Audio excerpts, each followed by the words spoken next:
Hello, I am the cartoonist M. Rashid.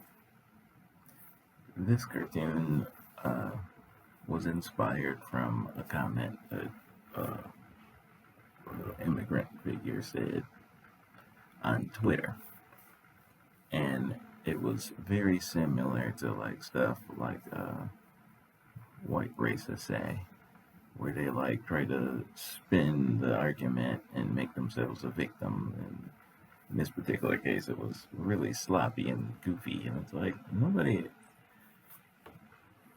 I didn't tell you to go back to Africa. I told you to stop siding with my enemy against me. That's what I said.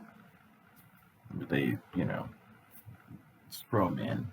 Apparently, they showed up with them off the boat, which is like a big bag of straw men.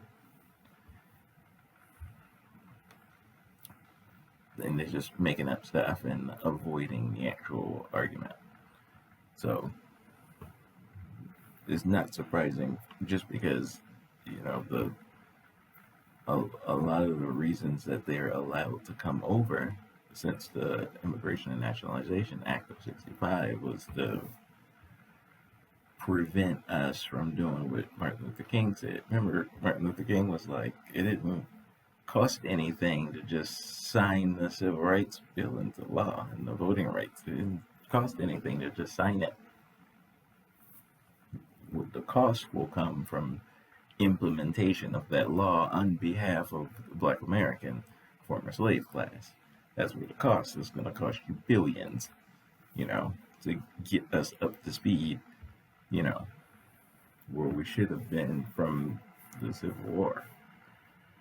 After the Civil War ended, you should have paid that out then, and we would have been fine, and then leave us alone to thrive. But as we pointed out yesterday, they don't want that. They hoard their dominant position and they fear equality. Because if things are equal, then all it takes is a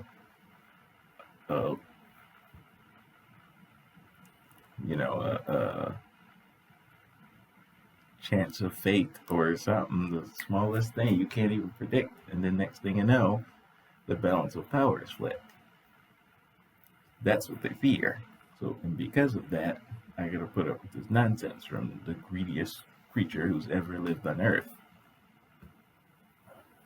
So, the immigrant figure, they show up with this business deal of, we could pretend to be the new black face of America. In exchange, you break off us a little something and we won't challenge your power. Leave us alone and we'll help you keep this one down there. That's the situation, because that's what the facts of history look like. That's how they move, the both of them. The immigrant descendants of the people who sold me to the European trading companies. Their relationship hasn't changed in all this time. So when they get off the boat, they're giving dap and stuff to the white people. And you listen to everything they say. Don't hang out with them. And they're like, oh, we know. So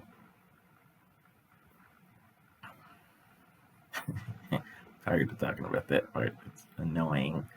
But I'm Generation X, Black American Generation X, and nobody believed in Pan-Africanism and the unity of blackness and all that stuff more than I did, because they tricked me. They did that to me on purpose. That's why they're here, to trick me on behalf of that one. So when ADOS first started to rise and that buzz started coming around the reparations with that political advocacy behind it, the fire of the activists from Antonio Moore and Yvette Carnell.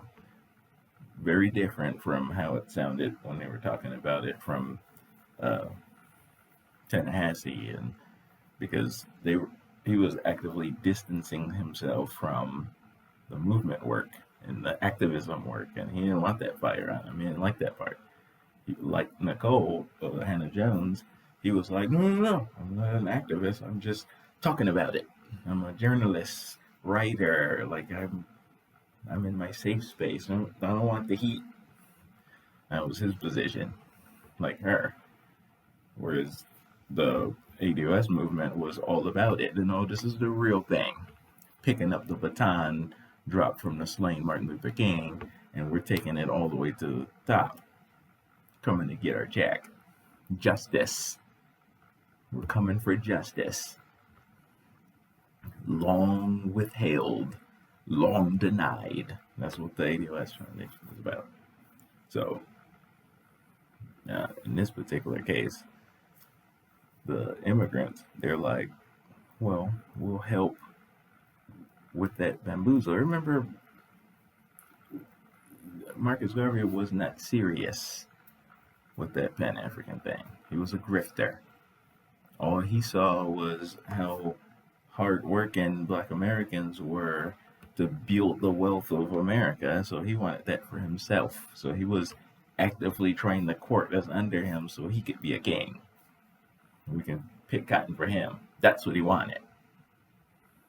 So Malcolm X he saw the ideal vision of it. Well, if we did come together and form this union, if the Black American, if the American Negro had the backing of like the countries of Africa, then we would be strong. We would be like the other immigrants. You wouldn't dare mess with us anymore because you'd have to deal with something over there.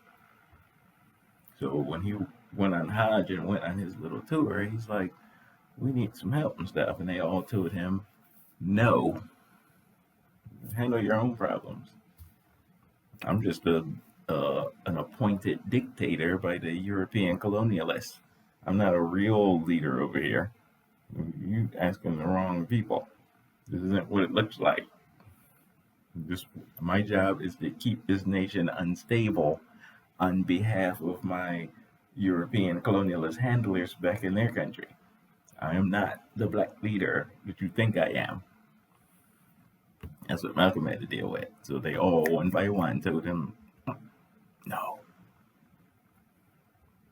So